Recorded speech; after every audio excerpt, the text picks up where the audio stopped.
welcome to Speak Out Posemi.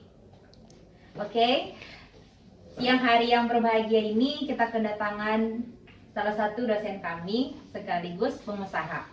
Boleh? Ke Nora, Dogor, sama tim ya.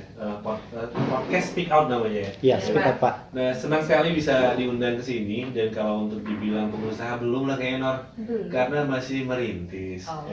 Kan kalau labelnya pengusaha itu udah ini ya, udah usahanya udah gede gitu ya. Iya. Saya belum, masih belajar sama dengan mahasiswa semua, masih belajar berusaha. Kalau perkenalan ya, Iya, Pak. perkenalkan, nama saya Alan Prima Aulia, ini double L dan pakai S. Anda juga sampai kepanasan dengar namanya, saya nggak tahu. Itu nama pemberian orang tua, tapi sehari-hari saya biasa dipanggil Alan tanpa L2 juga tanpa S.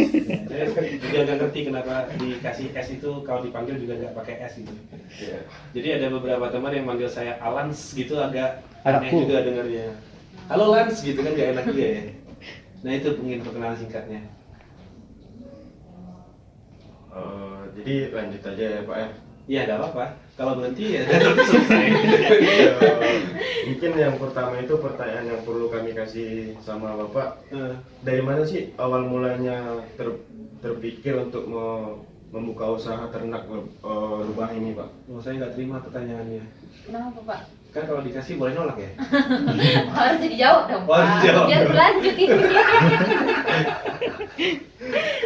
Oke, gimana awalnya terpikir ternak lebah ya? Jadi saya sama dengan adik-adik semua ya. Saya juga mulai jadi content creator itu tahun 2019. Persis sama kayak Nora, kayak Dogor dan tim ini. Nah, ada satu momen yang saya bikin konten tentang peternakan lebah. Jadi enaknya kita jadi content creator kan begitu tuh. Nora ngobrol sama saya, Dogor ngobrol sama saya, secara nggak langsung kan ada transfer knowledge ya di sana ya. Nah, jadi saya juga ngobrol dengan peternak lebah dan saya pikir ini bisnis yang menarik, tidak terlalu menyita waktu, walaupun memang secara permintaan mungkin madu itu belum terlalu tinggi. Tapi nggak ada salahnya saya coba, dan itu awalnya. Jadi awalnya tuh niatnya beli koloni lebah madu itu untuk ini, untuk konsumsi keluarga awalnya. Nah, kemudian ternyata setelah beberapa waktu berjalan ada yang pesan, nah akhirnya dibisniskan. Jadi juga gak sengaja sih sebenarnya, karena juga bikin konten, ngobrol-ngobrol kayak gini kan juga nggak menutup kemungkinan setelah ini Dogor juga coba juga lah, kan bisa kayak gitu kan ya. Nah, itu salah satu keuntungan jadi content creator sih kalau menurut saya. Selanjutnya, Pak, proses berdirinya itu bagaimana, Pak? Prosesnya berdiri dari tidur atau dari Enggak dong, Pak. Maksudnya ternak lebah ini gimana gitu, Pak? Kok bisa ternak lebah itu ribet nggak sih, Pak? Gitu. Kok proses ternaknya gimana gitu? Proses ternaknya atau proses berdirinya? Dua-duanya lah, Pak. Dua-duanya ya? Iya. Saya juga sebenarnya nggak pernah lihat lebah berdiri ya, kalau lebah ternak sering. Iya kan bener ya? Iya. Saya juga nggak pernah ngeliat lebah berdiri sih sebenarnya. Oh, maksudnya gimana prosesnya sampai ada peternakan lebah itu? Iya betul Pak. Ya sebenarnya kayak yang tadi saya ceritain, awalnya saya bikin konten tentang peternakan lebah. Nah, dari sana dulu kan yang terpikir sama saya, lebah itu kan sulit diternakan ya karena serangga liar dan lain sebagainya. Nah, saya balik tanya deh, misalnya Nora tahu nggak kalau ada lebah yang jinak? Ada pernah nonton di Filipina, Pak. Di Filipina ya? Nah, ini dia sebenarnya, benar. Oh, Nah. bukan berarti lebah yang Enggak, bukan. Jadi yang kita ternakan itu sebenarnya lebah tanpa sengat. Jadi walaupun beberapa di antara teman-teman ternak juga ada yang menternakan lebah dengan sengat. Tapi yang kita ternakan di lokasi yang saya ternakan itu yang jenis tanpa sengatnya. Awalnya ya dari bikin konten itu tadi, bikin konten terus ngobrol-ngobrol, dapat insight baru, dan ya dicoba bikin bisnisnya. Selanjutnya Pak, ini kan usaha ternak nih, apakah ini usaha pribadi atau per tim Pak? Usaha pribadi atau Bapak punya dengan tim. tim gitu maksudnya Pak? Dogor sudah nikah belum? Belum Pak. Belum ya? Kamu jawabnya dong. Saya curiga loh. Saya curiga. Pak, ragu deh Pak. Jangan-jangan. Agak lama. Oh, Atau saya gantilah pertanyaannya. Dogor sudah pernah menikah belum? Belum Pak. Belum ya? Saya kasih tahu aja. Jadi kalau kita sudah menikah, kan nggak ada yang namanya usaha pribadi, Gor. Semua usaha pribadi kita milik istri, Gor. Iya. otak Nah, kuat tuh. iya, makanya saya tanya, udah bahagia. nikah belum? Iya. Bahagia kali Nora, Pak. Udah kebayang ya nanti semua punya Angga, punya Nora gitu ya? Enggak gitu, Pak. Nah itu juga, kan bisa contohnya orang lain, Oh iya, Pak. nggak mesti Angga ya? Kan kayak Song Joong Ki gitu. Siapa itu saya baru dengar namanya? Opa Korea, Pak. Nah gitu kira-kira. Jadi kalau ditanya pribadi atau enggak, ya itu usaha istri sih sebenarnya. Kita bantu jalankan, dan kalau timnya ya saya sama istri timnya. Sama Kita keluarga. iya keluarga. Nah itu kenapa tadi saya agak keberatan ketika Nora bilang pengusaha, karena sampai hari ini belum ada lapangan pekerjaan yang kita bisa buka dari usaha ini. Ya, jadi masih ya keluarga-keluarga aja baru. Begitu kira-kira. Masih niat nikah nggak setelah dengar itu? Masih, Pak. Masih ya. Boleh gitu ya. Kalau boleh tahu Pak, lahan peternakan Bapak berapa luas Pak? Oke, jadi kalau ternak lebah itu sebenarnya sama sekali nggak butuh lahan sih sebenarnya. Jadi kenapa saya bilang gitu? Kalau misal kita beternak lebah itu satu hal yang perlu diperhatikan itu adalah ketersediaan pakan. Nah, bukan berarti kita mesti ya sebaiknya memang iya, sebaiknya kita tanam tanaman yang berbunga sehingga ada pakannya. Tapi apakah kita yang nggak punya lahan luas nggak bisa ternak lebah? Ya nggak juga. Karena pertama, kalau lebah jenis trigona ini dia kan cenderung tidak mengganggu orang, nggak ada sengat, nggak ada bahaya. Nah kemudian untuk terkait pakannya sendiri, dia kan juga bisa nanti bantu penyerbukan ke kelapa tetangga, tanaman yang lain yang ada di tetangga, yang sebenarnya notabene juga malah nggak merugikan, justru menguntungkan tetangga karena memang sifatnya lebah ini sendiri kan sebagai serangga yang membantu polinasi ya, yang membantu proses penyerbukan di tanaman. Jadi nggak butuh lahan luas Bang. Bahkan di kosan juga bisa. Yang penting di sekitar kosan kalian itu ada banyak tanaman berbunga. Nah itu aja kuncinya. Kalau ada banyak tanaman berbunga maka ada potensi atau itu juga layak untuk beternak lebah di sana. Gitu. Nah, untuk pertanyaan selanjutnya itu Pak, kan lebah ini mungkin dalam sebulan itu berapa kali sih Pak bisa menghasilkan madunya gitu? Lebah itu menghasilkan madunya tiap hari, Wak. Tiap hari. Setiap hari. Kalau pertanyaannya adalah berapa banyak dia bisa menghasilkan madu setiap bulan ya? Iya, Pak. Dia justru menghasilkan madunya setiap hari. Tetapi untuk para peternak itu biasanya metode panennya itu 30 hari. Kenapa? Karena dari pertama si lebah mengkonsumsi nektar bunga sampai dia jadi madu, itu ada proses. Mulai dari kumpulkan dulu madunya ke dalam kantong-kantong madu, nanti ada proses pematangan madu, dan itu memakan waktu ya kurang lebih 1 bulan itu. Nah makanya kenapa interval panennya itu per 1 bulan. Berarti pemanennya tuh sekali sebulan ya Pak? Iya, 1 kali 1 bulan. Tadi kan Pak ada bahas tanaman gitu kan Pak, yang berbunga ini. Iya. Itu lebahnya itu harus tanaman yang tertentu nggak gitu? Oke. Kalau untuk lebah sendiri, lebah itu kan kurang lebih sama dengan manusia ya, dimana tanaman tetangga itu biasanya lebih hijau dari tanaman kita. Tahu lah, aku udah payah lucu nih Gor. Jadi kalau tanamannya yang penting ini dong, yang penting dia punya bunga. Karena yang lebah itu dia ngambil serbuk sari dan juga nektar dari tanaman. Nah jadi yang dihinggapi oleh lebah itu ya yang tanaman yang ada nektar sama serbuk sari. Nah nektar ini yang nanti dia olah jadi madu, kemudian serbuk sari ini yang dia olah nanti jadi bipolen namanya. Mungkin nanti bisa bikin apa ya, bikin kayak ngobrol di lokasi, jadi saya bisa tunjukin juga langsung yang bipolen mana, kemudian propolisnya mana, terus madunya mana. Jujur Pak Nora jadi nggak mau ngomong soalnya nggak ngerti. Iya, belum kebayang kan Iya. gimana bentuknya. Jadi juga Nora agak sulit mengimajinasikan seperti apa yang saya ceritakan. Iya Pak. Nah lanjut Pak, kan tadi kita udah bahas nih gimana tentang produksinya. Jadi mungkin lanjut ke apa ya Pak? Bibitnya ini dapatnya di mana sih Pak, dan berapa modal awalnya untuk membuka ternak lebah ini? Oke, bibitnya dapat dari mana gitu? Iya Pak. Terus terang, kalau saya beli semua kok. Walaupun memang ada opsi cari sendiri bibitnya. Karena kan memang lebah-lebah ini dia hidup di limba-limba ya. Iya betul. Nah, biasanya dia bersarang di pohon-pohon kayu yang sudah rusak. Nah, dia bersarang di sana. Tapi memang kebetulan agak berat prosesnya, jadi saya beli. Nah, untuk harga sendiri itu variatif ya, karena beberapa peternak juga menjual dengan harga yang berbeda. Tapi saya bisa sampaikan bahwa pasaran harga per koloni, karena ini banyak lagi sih sebenarnya jenisnya. Misalnya kayak yang saya ternakan di rumah itu namanya Heterotrigona hitama.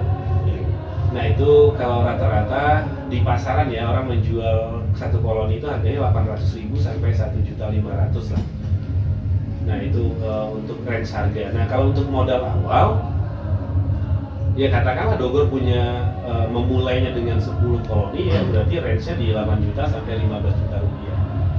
Nah itu, tapi kan ada skema kedua sebenarnya, apalagi kalau misalnya masih tinggal di daerah yang rimbanya masih cukup banyak, daerah yang secara iklim dia curah hujan tidak terlalu tinggi, nah itu kemungkinan ada banyak dia.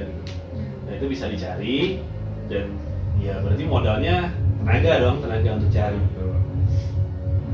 Untuk panennya sendiri tuh Pak, berapa hasilnya gitu Pak? Hasil panen ya? Iya, setiap panen. Oke.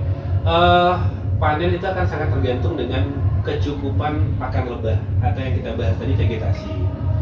Nah, menurut pengalaman yang saya sudah 3 tahun ya menjalani ini, ada kalanya ketika vegetasi sedang bagus, misalnya sedang musim bunga, karena kebetulan di daerah tempat saya tinggal, tempat ini beternak, itu ada banyak kelapa, kemudian mangga, durian. Nah ada kalanya yang memang sedang tanaman buahnya musim bunga, itu saya pernah dapat satu koloni itu 1 kilogram. Satu koloni 1 kilogram madu. Tapi memang angka rata-rata yang itu disebut baik lah ya, itu 500 gram per satu koloni. Jadi artinya kalau Nora punya 10 sarang, 10 koloni, maka potensi panennya itu ada di 5 kg per bulannya. Namun yang perlu kita ingat juga kan ada musim yang nanti paceklik istilahnya, karena memang musim tanaman kurang berbunga dan curah hujan tinggi. Nah si lebah ini dia belum menyelesaikan ilmu bisa terbang di sela-sela hujan. Jadi kalau hujan dia aku lucu nih sebenarnya Bos. Jadi kalau hujan dia nggak bisa terbang dan nggak bisa cari makan. Nah biasanya di bulan-bulan ini produksinya itu rendah sekali, bahkan hanya 100 gram, 50 gram satu sarang, jauh sekali turunnya. Seperti akhir tahun ya Pak? Iya benar. Nah kayak musim sekarang, itu kan saya biasanya panennya akhir bulan tuh. Iya betul. Nah saya yakin ini akan drop sekali nih hasil madunya. Tapi worth it atau enggak worth it sih, karena kita juga nggak ada biaya makan kan. Kita nggak pernah kasih makan dia kan. Karena Nggak dia kasih minum. dari alam sendiri ya. Betul, langsung. dari alam sendiri. Nah dia cari makan sendiri, kita juga nggak perlu dia digembalain, nggak perlu, dia bisa sendiri. Lanjut Pak, untuk pertanyaan selanjutnya, mungkin kalau dibilang ancaman kan ada juga nih pasti. Jadi untuk ancamannya itu untuk ternak lebah ini apa aja sih Pak yang ancaman yang terlalu memungkinkan gitu? Oke, predatornya di alam itu semut pastinya. Ya. Jadi kalau ada yang bilang bahwa madu asli itu nggak disemutin, nah itu 100% bohong. Karena saya beternak madu dan saya tahu persis bagaimana bahaya semut mengancam lebah madu. Nah jadi kalau predator alaminya itu ada semut, kemudian ada lalat. Nah lalat itu bisa bertelur di sarangnya dan nanti punah koloninya. Nah itu yang dari predator alam. Nah ada lagi yang predator selain faktor alam tadi, dicuri misalnya. Ih, ada yang dicuri Pak. Iya. Karena nilai ekonomisnya bagus, ya kan? Nah, jadi itu paling yang jadi ancaman gitu. Itu ancaman ya? Iya. Oke, stop sampai ancaman berarti. Nggak, maksudnya tadi saya mau cerita lagi, udah agak masuk ancaman ternyata. Ya tantangan lah mungkin. Tantangannya Kalau adalah. tantangannya apa Pak? Nah, tantangannya, saya tanya nih, Nora, menurut Nora, idealnya beli madu itu harga berapa? Idealnya? Nggak tahu Pak. Nah, misal segini nih, madunya segini nih. Nora mau beli harga berapa nih? Segini. Setahu Nora harga madu mahal loh Pak. Iya, kalau Nora menurut Nora segini harganya berapa? Dogor deh, ini berapa? Mungkin kalau madu bisa ya, karena Dogor pun sering di tempat-tempat madu gitu kan Kak. Hah?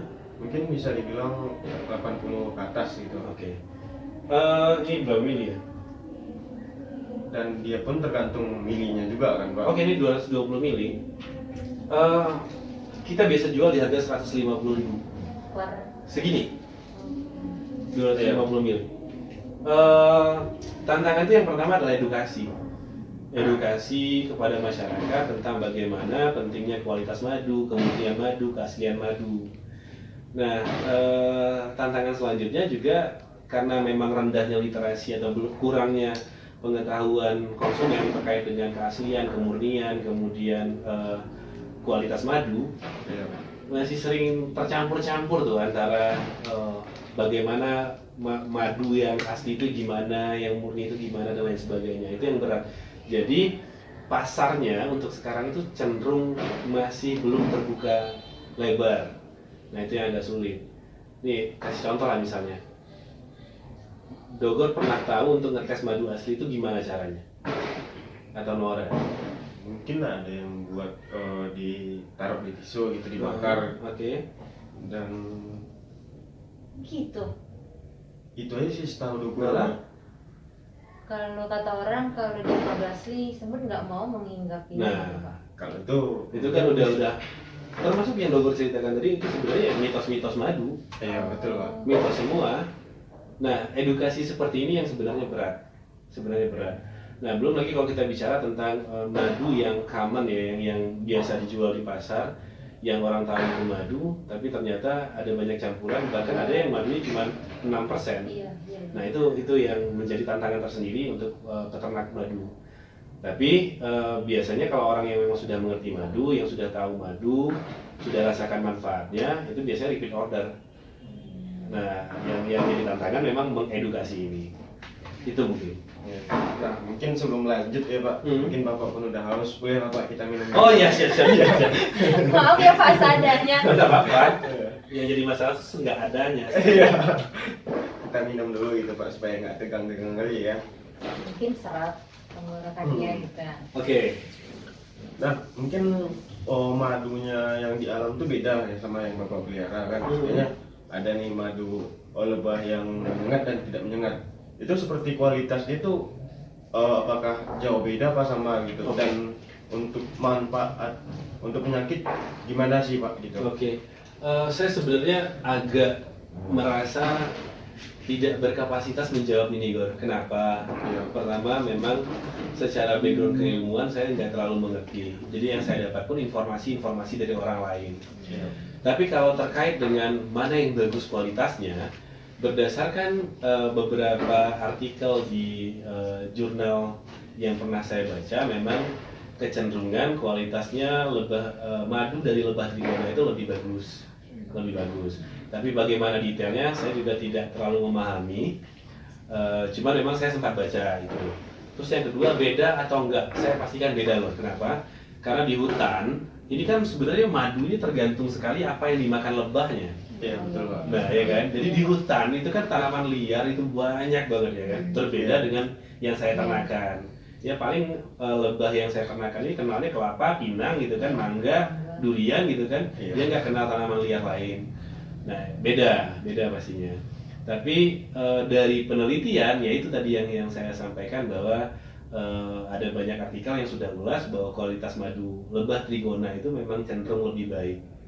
Nah itu yang saya tahu, tapi kalau detailnya, manfaatnya seperti apa, mungkin akan lebih bijak saya sampaikan bahwa kawan-kawan boleh googling dan boleh baca di jurnal ilmiah terpercaya. Nah itu mungkin.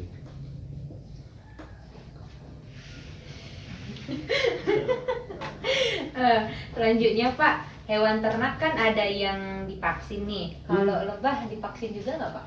Saya sebenarnya mau vaksin lebah saya, cuman sampai hari ini saya belum ketemu pet shop yang menjual suntik sekecil itu. Iya, soalnya kan lebah kecil ya, jadi suntiknya harus belum ketemu. Nanti kalau misalnya sudah ketemu mungkin saya vaksin. Kan karena belum ada yang Belum ada. Saya juga Iya, mikir Pak. speed suntiknya sebesar apa gitu. Nggak mungkin suntik gajah kan Pak. Iya nggak mungkin. Ada aja pertanyaannya Pak. Astaga. Kopinya mungkin udah datang ya. Mungkin Oh, iya. udah dikasih Oh ini tahu, kayak Pak. podcast ini ya. Oh Yanti yang nganterin ya. Iya dong, ayo kita. Di sini Yanto ya. Iya tuh. Makasih Yanto. Iya.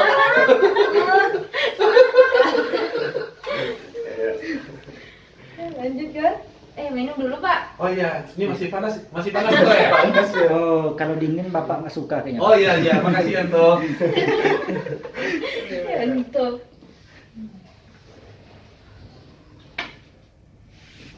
Nah, selanjutnya usaha Bapak tadi ada beberapa yang usaha yang udah dikelola mungkin ya. Nah, untuk ternak lebah ini apakah ini termasuk usaha pendapatan apa namanya? tinggi gitu. Utama gitu, Pak?